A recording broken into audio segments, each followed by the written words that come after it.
In the 4th year of my relationship with Julian, his first love, Lainey, got into a car accident and lost her memory. Her memory stopped at the year she and Julian were still in love.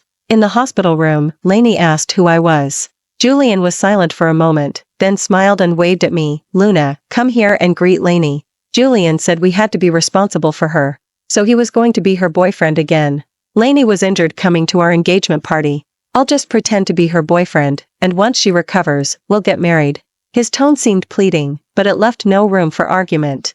I agreed, yielding without a fuss. But a few months later, Julian suddenly called me, demanding to know why I hadn't looked for him in so long. I sighed, patted the eager man beside me. "Come on, say hello." "Julian, Lainey is in distress and demanding to see you." On the other end of the line, Alex's voice was like a thunderclap, unsettling Julian's thoughts. Julian glanced at me, then quickly walked aside to take the call. I just pretended not to notice and continued what I was doing. When returned after his call, I held up the matching rings on my hand and smiled at him. "How about we choose these for our engagement rings?" The sales assistant in the store chimed in at the right moment. "This lady truly has excellent taste.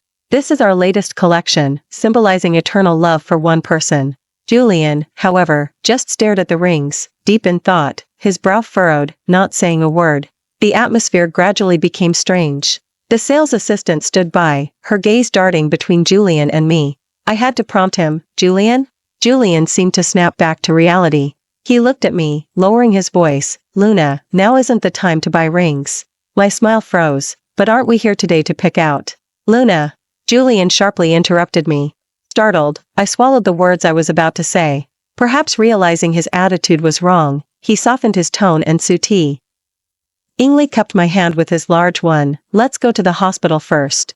We can buy the rings anytime." Who was Lainey? Her name, almost a taboo in this circle, I had only heard a few times. But from fragmented conversations around me, I pieced together the complete story. She was Julian's first love. They had a passionate romance during their college years, a stunning couple on campus.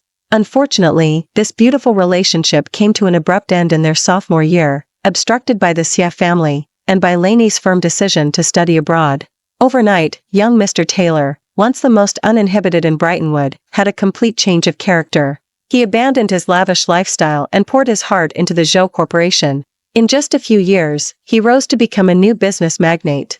And I, as the newcomer, effortlessly gained an excellent boyfriend. Friends described him as generous, mature, and emotionally stable. He remembered every holiday more clearly than I did and prepared gifts in advance. Those hands, which only signed multi-million-dollar contracts, would brew soothing herbal tea for me when I had my period. It was the envy of many. I looked at the man beside me, focused on driving, his expression normal, feeling very conflicted. If not for the speedometer hitting 140 miles per hour, I probably would have believed he was truly calm inside. Reuniting with your first love, how wonderful.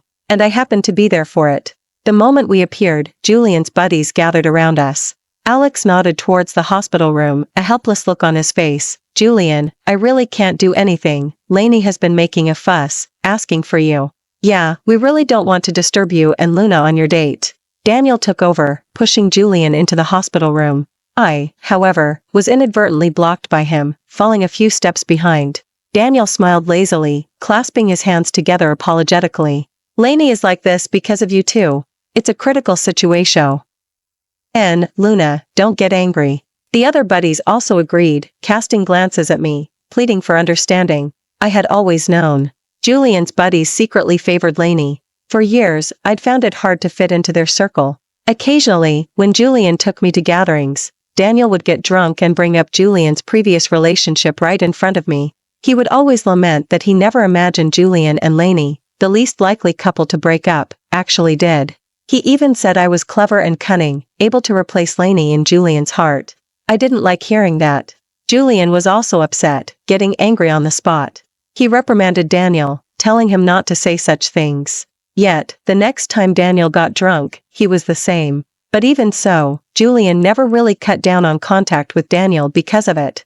Instead, he comforted me privately. "Daniel is just rough around the edges, he can't control his mouth. Don't pay him any mind. We can't just stop being buddies over something like this." That's probably what buddies are like. Like now.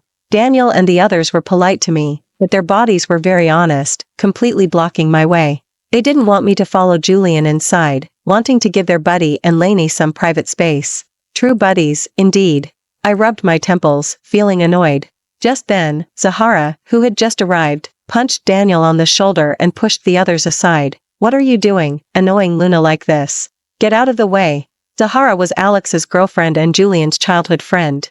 She was the only one in the group who couldn't stand Lainey. It was only then that I realized what had happened. Lainey had lost her memory, forgetting everything after she went abroad. Meaning, her memory was stuck before her sophomore year, when she and Julian were still in love. Zahara cursed under her breath beside me. "How is this possible? It's insane. Luna, she's back. What are you going to do?" The people blocking the do are dispersed. The hospital room door wasn't fully closed, just ajar. I could hear a girl's tearful voice from inside. "I'm sorry, I seem to have lost all our memories from these past few years. I'm so terrible. How could I forget Julian, who was so good to me?" Julian hesitated, then raised his hand and ruffled her hair. "It's okay, you'll remember." The distress on his face was clearly visible. Lainey nodded, smiled through her tears. The next second, as if it dawned on her, she lowered her head and started counting on her fingers. Then she cautiously asked, "It's been almost 6 years, are we getting married soon?" Julian looked down at her, a flicker of tenderness in his eyes, and a deep sense of nostalgia. "Yes." My hand, poised to push the door open, froze. How ironic. The man who was just planning our future with me this morning was now comforting another woman. Lainey looked up and smiled slyly. "Then let me guess how far we've progressed." You're so amazing. You must have already fulfilled our promise and bought a wedding home in Riverbend, right? And we definitely got a cat, didn't we? And my head buzzed. The house Julian and I lived in was in Riverbend. And we did have the cat, at home. I was trembling all over. I couldn't bear to listen anymore. I pushed the door open and walked straight in. The conversation in the hospital room was interrupted by my entrance. Julian had his back to me. Over his broad, lean shoulders, I met a pair of clear, beautiful eyes. Her face was lovely, and the blue and white striped hospital gown couldn't hide her good figure. Lainey gave me a faint smile and was the first to look away. Julian turned to look at me, his expression somewhat cold. As if questioning why I had burst in so rashly, ruining the atmosphere. "What's wrong?" My nose involuntarily stung. I also wanted to ask what was wrong. Julian had worn me out all night yesterday, finally getting me to agree to come out and pick engagement rings. Today. This engagement. I hadn't wanted it to be so elaborate. I just wanted to invite some close friends for a meal, a simple celebration. Julian disagreed. "No, I want to make you the happiest girl in the world." "But now?" He brought me to the hospital to visit his first love. And then asked me what was wrong. I stood frozen, feeling a little lost. Seeing my expression, Julian softened his voice. "You wait outside for me first." Lainey, however, seemed not to hear, linking her arm through Julian's and cooing, "Julian, who is this? Is she your secretary?" My head hurts so much, I can't remember. Her attitude was intimate and familiar, and seemed to find nothing wrong with it. They looked like a perfect couple. A sudden surge of anger flared in my heart. I couldn't help but sneer, turning to Julian. "You tell her who I am." Julian paused, then quickly changed the subject. "There's a patient here," as if reminding me to mind my manners. I raised my chin, stubbornly confronting him. The atmosphere became tense. After a brief silence, Julian cleared his throat and said, "A distant relative." He vaguely turned his head, avoiding my gaze. He handed the peeled apple in his hand to Lainey, then smiled and waved at me. "Luna, come here and greet Lainey." Julian's answer. It was like a bucket of ice water poured over me, chilling me to the bone. A distant relative. Those two words seemed to erase everything about me. Who would go engagement ring shopping with a distant relative? Who would sleep in the same bed with a distant relative? I had a lump in my throat, my hands trembling with emotion. I could only squeeze my palms, controlling myself. "Tell me, who am I?" Julian seemed oblivious to my inner turmoil. Still not looking at me, he turned to Lainey and explained, "She's spoiled, has a temper, please be more tolerant." Before I could react, he stood up, intending to lead me out. The last thread of my patience was about to snap. "I'm not leaving." I forcefully slap. Had his hand away, and instantly it turned red and swollen. "Julian, tell her. Tell her loudly, what are we to each other?" Julian's face turned livid, and he tried to pull me again. "Stop making a scene, let's talk outside." I desperately backed away, my self-control lost all self-control. My voice suddenly rose. Fine, if you won't say it, I will. Who took me to look at rings today? Who last night? I lashed out recklessly. Enough. Julian snapped. He grabbed my wrist and forcibly dragged me out. Luna, what are you doing? Around the corner of the corridor, Julian pinned me against the wall, veins bulging on his forehead, gritting his teeth, as if I had just committed something unforgivable. This was the first time Julian had ever gotten angry with me, because of someone else. Friends used to tease me endlessly. I really envy you. Julian likes you so much. He never gets angry with you. Unlike me and my partner, we're always bickering. Our relationship is almost gone. You found a perfect boyfriend. You should count your blessings. Indeed. Whenever I showed even a hint of displeasure, Julian would quickly apologize, surprise me and resolve conflicts, making me realize countless times how lucky I was. Although sometimes I felt he was overly reserved in the relationship, but friends would say it was reserved love. But thinking about it now, it wasn't that he didn't want to argue with me. It was that he didn't love me enough, which made him seem emotionally stable. I laughed. Who's truly losing their mind here? Julian's gaze flickered over, and he froze for a moment. Then he sighed, pulled me into his arms to comfort me. Don't cry, it's my fault. I raised my hand to my face, feeling the coldness. I was already in tears. Lainey was injured rushing to Brightonwood for our engagement party, he explained softly. So? I asked. He paused for a moment, then weighed his words. Luna, we should be responsible for her. I pushed him away, staring into his eyes. How? Do you intend to be responsible? By going back to being her boyfriend? Julian avoided my gaze. It's just an act. He seemed convinced by his own reasoning, saying softly, once she recovers, we'll get married.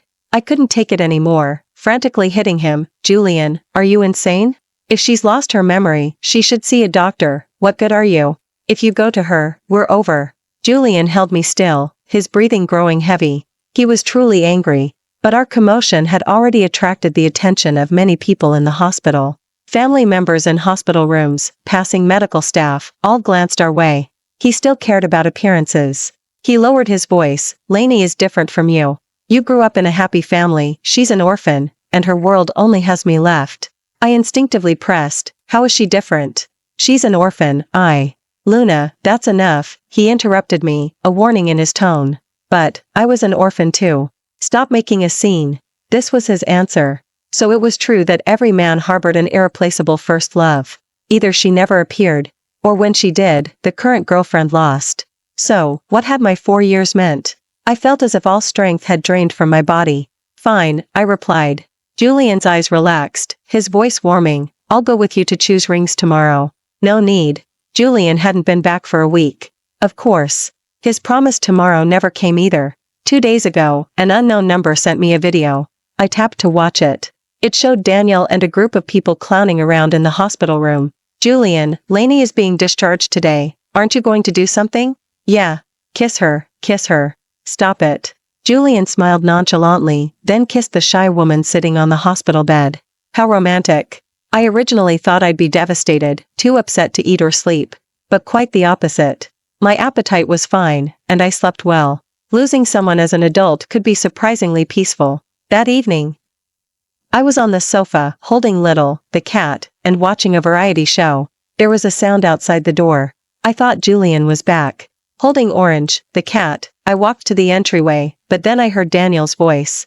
He was talking to Julian. Why are you making such a fuss? You were just with Lainey. Why make me bring you back? No one replied to him. Daniel clicked his tongue. How heartless is that Luna woman? You haven't been home for days, and has she even looked for you? Only Julian here still thinks of her. Julian still ignored him, only saying, the keys are in the car. His voice was thick with drunkenness. It was quiet outside for a moment. Then I heard Daniel ask, Lainey is back. You're not still planning to marry Luna, are you? Julian's voice was somewhat hazy. Luna. After all, she's been with me for so many years. This time, I've wronged her. Daniel teased him. Don't pretend to be innocent after getting what you want.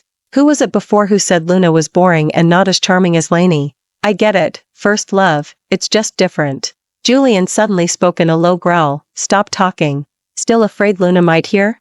Daniel chuckled. What's there to be afraid of? Just buy her a small cake downstairs at the company later and sweet talk her. Didn't you say she always falls for your tricks? Little, the cat, let out a meow and jumped from my arms, making a slight sound. It suddenly went quiet outside. Separated by a thin door, I felt as if I could hear breathing just inches away. I turned back to my room, closing the door, blocking out all sounds from outside. After left, I walked out into the living room. Julian, who had been lying on the sofa, seemed to have been paying attention to my movements. Seeing me, he immediately sat up. His gaze followed me. When I didn't look at him, he reached out to stop me, his voice sounding strangely aggrieved and helpless. "Luna, I don't feel well, why aren't you taking care of me?" In the past, every time Julian came home drunk, I was the one who took care of him. A few times he drank too much and threw up on me. I never minded. Instead, I attended to him. I'd cook warm porridge for him, wipe his face and body, and coax him to sleep. Only then would I take care of myself. I picked up a glass of water, bringing it to my lips. "If I take care of you, then I'll be the one who doesn't feel well." Julian forcefully tugged at his collar, impatience mixed in his brows. "Do we have to argue? I specifically came back to be with you." To him, I seemed to be the unreasonable culprit. "No need," I said helplessly. "We've already broken up, Julian." The living room fell silent. Neither of us spoke again. Only the ticking of the wall clock remained. "Are you angry?" Julian suddenly let out a hoarse chuckle, then took my hand, pulling me closer and leaning over me. "Is it because I haven't been satisfying you lately, His warm, damp breath brushed against my neck. My heart felt numb. Men always seem to pit love against sex. Shouldn't those two words be in sequence?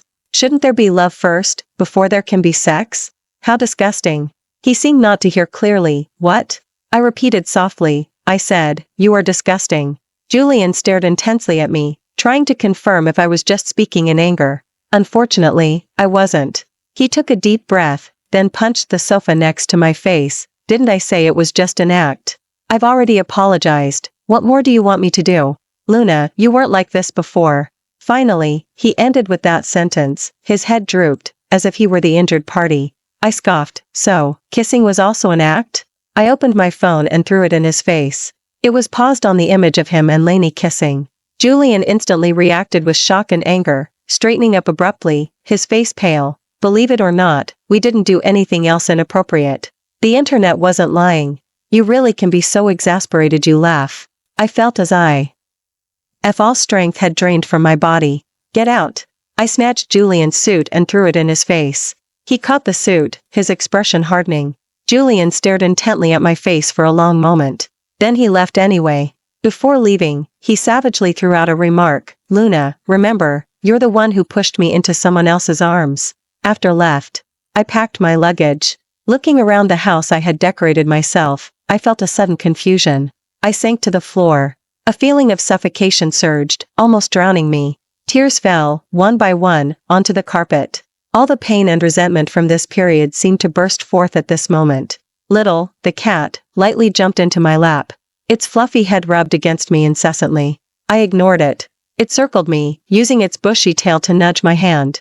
Little, the cat, made me smile. "You have more of a conscience than he does." Little, the cat, was brought home by Julian and me together.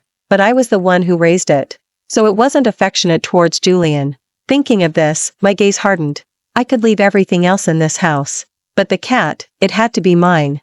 I resolutely put Little, the cat, into the cat carrier, took all the cat food, pulled my suitcase, and left. Returning to the old apartment building, Aunt happened to be hanging laundry in the hallway. Seeing me, she quickly wiped her hands and ran downstairs. "Luna, why did you suddenly come home without telling me? I would have prepared your favorite dishes."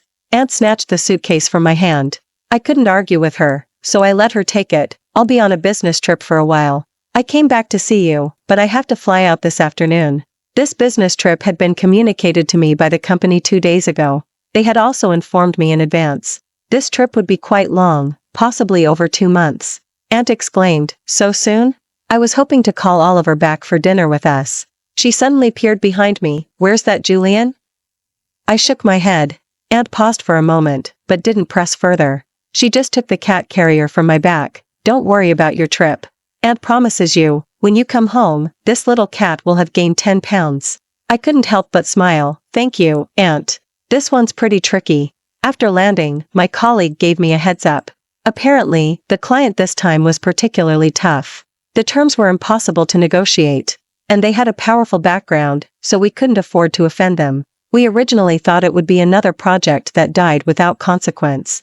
Who knew the other party suddenly requested our project manager to handle the negotiations personally? That's why my business trip as the manager was so sudden. The client is incredibly handsome, but quite critical, my colleague Emily grumbled beside me. I thought to myself, how critical could he be? At the negotiating table, I found out. My colleague's evaluation was an understatement. The client's people tore our proposal apart. This proposal was something I had personally led the team to create, working countless sleepless nights and pouring immense effort into it. No one on the team dared to object. I bit my tongue again and again. The budget has already been cut to the minimum. According to our plan, the achievable profits should exceed expectations, and I believe. Ms. Luna. The man leaning against the floor-to-ceiling window suddenly leaned forward, hands propped on the table edge, interrupting me as I was about to argue my point. Caught off guard by his dark eyes, I felt a little flustered. Huh? Liam curved his lips, then, pleasant cooperation. The client had spoken. The next steps proceeded quickly. Site visits, direction setting, contract signing. Everything was orderly. In less than a month, the project was entering its final phase. My colleagues all marveled at how smoothly this had gone. Only I felt an inner unease. But after that negotiation, Liam Hen T appeared again. Tonight was the celebration banquet. The other colleagues had gone in twos and threes much earlier. The building was empty, with only a few people left. As for me, I had just finished a last-minute video conference. Only now was I heading to the banquet hall. My phone buzzed a few times in my pocket. It was from Julian. He had called me during the meeting, but I didn't answer. So he switched to texting. Did you move out? Where's Little, the cat?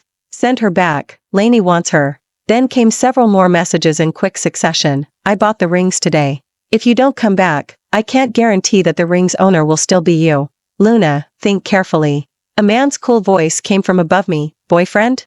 I closed my phone and looked back at him. Sorry, I accidentally saw it. Liam pressed his lips together, looking somewhat displeased. May I say, he's a bit of a jerk.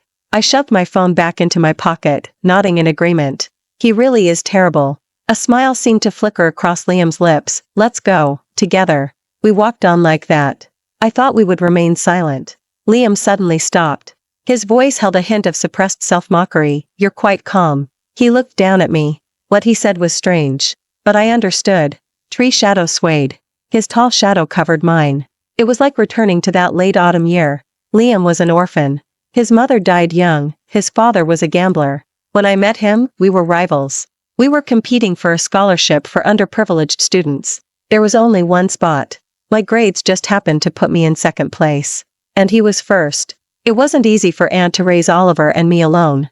She went to a diner every day to wash dishes. In the dead of winter, her hands would become raw and chapped from the water. At night, she'd bring home piecework, working late into the night just to support 2 college students. So I had to get that scholarship. I needed that subsidy. So when Ian was beaten by his gambler father again and hid in the alley licking his wounds alone, I approached him. He was different from the rumors. Not arrogant as people said, but rather docile. Due to a lack of love, he was very sensitive but easily comforted. And naturally, I got the scholarship. Later, Liam went abroad as an exchange student. I deliberately cut off contact with him. I thought, it would be better for both of us. 2 people so starved for love weren't suited to be together. He sent me countless long messages, but they all went unanswered. This relationship, which lasted only a few months, ended abruptly. In recent years, I had heard people mention that Liam was doing very well abroad. I didn't know when he had returned to the country. I came back to my senses. Feeling a little guilty, I only dared to keep my head down, staring at my shoe tips. Until we entered the private room. Liam didn't speak to me again. With his status, he was naturally the center of attention at the table. After a few rounds of drinks, everyone was slightly tipsy. I was probably drunk too. That's why I, inexplicably, got tangled up with Liam. I don't know who initiated it first. Perhaps it was me. Or perhaps it was him. I only remember hearing Liam sigh softly in my ear. Luna, long time no see. When called, I had just woken up. I wanted to speak, but my voice was hoarse. I couldn't form words for a moment. And on the other end, Julian had already launched into a monologue, finally decided to answer the phone. I heard you went on a business trip. How long has it been since you looked for me? You just want me to back down, right? Fine, I promise you, the ring's owner will still be you. Luna, I give up. Are you satisfied? Why aren't you saying anything? Are you too happy? I cleared my throat, but my throat still felt tight. The person beside me promptly handed me warm water. Does it still hurt? The other end of the line fell silent instantly. Silent as death. After an unknown amount of time, a voice finally came through. Who is he? It was 7:30 in the morning. It was impossible for me to be seeing to a project so early, so I could only be in bed, and beside me, there was another man's voice. Julian wasn't stupid. With all these coincidences, he had guessed some of it. His voice trembled uncontrollably. Luna, answer me. Who is he? I sighed, then gestured to the eager man beside me. Come over here, say hello. The call was instantly disconnected. TSK, can't handle it. I pouted, then calmly got dressed. Liam watched me finish getting ready, smiling innocently. Luna, when are you going to introduce me to our brother? My movement to put on my jacket paused. Liam, we were both drunk. Let's just pretend nothing happened. I'll be back in Brightonwood in a few days. In my opinion, the day Julian went to Lainey, we had already broken up. I no longer had any thoughts or expectations for Julian. But that didn't mean I could immediately start another relationship. Otherwise, what would be the difference between Julian and me? Liam didn't seem surprised, just shaking his head with a bitter smile. A heartless woman. I was rather surprised. You're not angry? Liam's lips curved upward. It's not the first time you've done this to me. My face flushed with shame. I was ignorant back then. It doesn't count that way. But I still want to apologize for what happened before. I was immature. Back then, my mind was solely focused on getting the subsidy, living from hand to mouth. I had no other thoughts. Although I had done my research beforehand, the poverty scholarship wasn't actually a big deal for Liam. While others were still teaching assistants, he was already a key member of various experiments, and with his other publications, he wasn't short on money. It's okay. The aroma of oolong tea filled my nostrils. Liam hugged me, his voice very soft. I'll wait for you to be ready, Luna. Before I could even react, he politely stepped back. I stayed for 2 more days to finalize the work. I boarded a flight back to Brightonwood. Right after getting off the plane, I received a party invitation text from Zahara. Luna, it's Alex's birthday today, come join us. I hurriedly put down my luggage and rushed to the address she sent me. Just as I entered the venue, I received a text from Zahara. Luna, don't come over yet, I'll explain later. The moment I saw the message, I realized what was happening. But it was too late. Because while looking at my phone, I had already casually pushed open the private room door. Daniel and a group of people stood on both sides, holding confetti cannons. Colorful petals burst forth, scrambling over each other, sprinkling over my head. They cheered. But I only felt utterly exhausted, both physically and mentally. I turned to leave. Luna. Julian urgently called out my name, walking from behind the crowd with a bouquet. Marry me. Daniel and the others started building up the atmosphere. Luna, aren't you touched? Say yes. Say yes. Their voices grew louder and louder, as if certain I wouldn't embarrass everyone in public, that I wouldn't refuse. Julian probably thought so too. A smile formed on his lips. Luna, I know you were just trying to provoke me that day. You're not that kind of girl, you wouldn't. I would, I said calmly. Julian narrowed his eyes, scrutinizing my expression. Then he helplessly realized he couldn't find even a hint of a flaw. Julian's eyes instantly reddened. He punched the expensive drinks on the table, sending glass shards scattering everywhere. That wasn't enough. He smashed everything else he could see. The private room was a complete mess. Everyone's smiles froze on their faces. Get out, all of you. He roared at Daniel and the others. Julian calmed down. He leaned against the door, a cigarette dangling from his lips. His eyes fixed on me. Smoke billowed, obscuring his expression from me. I'll make things clear with Lainey and T.E. Allow her to get treatment. If you don't like those rings, we can go pick out another pair. We'll order your wedding dress from your favorite shop, and the wedding reception will be according to your preferences. Finally, he closed his eyes. As for that mistake you made, I don't mind. He spoke slowly, as if it was a decision made with great difficulty. So he also knew that Lainey needed a doctor, not him. I had to admit. Even at this point, I still couldn't quite control my emotions. I still felt disappointment and anger because of that statement. So I raised my hand and slapped him across the face. Julian was caught off guard by the slap, staring at me in astonishment. But I do mind. Julian, you could have done this much sooner. But you chose to use this as an excuse to fulfill your youthful regrets. And that's not the worst part. What's worse is that you want to enjoy rekindling your past with Lainey, and still expect me to love you as before. You're utterly rotten. My direct exposure stripped away his facade of hypocrisy. Julian's breath hitched for a moment. He could only feebly argue, I didn't. Yes, you did. I couldn't take it anymore and slapped him again. Julian, you're pathetic. I turned and left decisively. Julian rushed forward, trying to stop me, but he retreated under my cold gaze. He could only watch me leave, looking crestfallen, like a lost child. After picking up Little, the cat, from Aunt's house, I returned home. This was the small apartment I had bought with my own hard-earned money after years of hard work. It was 80 square meters, not large, and not as expensive as the houses in Riverbend, but it gave me a profound sense of peace. No sooner had I finished tidying up than I received an apologetic call from Zahara. Luna, I'm so sorry, I had no idea Daniel and his buddies would pull off that stunt. I didn't blame her. Nor did I want to cause trouble for Zahara and Daniel as a couple because of me. All of this was Julian's fault. The following days were uneventful. I went shopping and had a few drinks with friends. Occasionally, I worked overtime with my team, relishing the sense of accomplishment from successfully landing one project after another. Lainey came to find me at this time. She had chosen the location. She seemed troubled, her face a little pale. She greeted me, then began speaking, seemingly to herself. Actually, I heard your name when I was abroad. I raised an eyebrow in surprise, feeling a realization beginning to surface within me. At first, Julian and I were really good. I loved him very much. He wasn't as mature then as he is now, she chuckled. He was rash, had a fiery temper. I guided him little by little, teaching him how to charm a girl. Later, when the Julian family learned I was an orphan, they offered to sponsor my studies abroad. I agreed. Julian begged me not to leave, but I didn't look back. In those first few years, I was always keeping tabs on Julian. You know, I was still on good terms with his buddies. She smiled again, took a sip of coffee, and continued, Julian remained single, which made me happy. I knew it was because he couldn't forget me. But then, one day, you appeared. Initially, I thought it was because you were an orphan like me that he cherished you so much, but I found that he treated you even better than he ever treated me. I tried to talk to him, but he turned me down with a flimsy excuse. Lainey's emotions grew agitated. That was the first time he ever rejected me. Her gaze shifted to me, filled with apology, yet seemingly hiding a hint of satisfaction. I'm sorry, I didn't have amnesia. I didn't mean to hurt you. I sighed inwardly. Just as I suspected. The overlooked details now clicked into place. Lainey's gaze at our first meeting had raised my suspicions. It wasn't the look one gives a stranger. But at the time, I had no time to delve deeper. So, can you please step out of our relationship?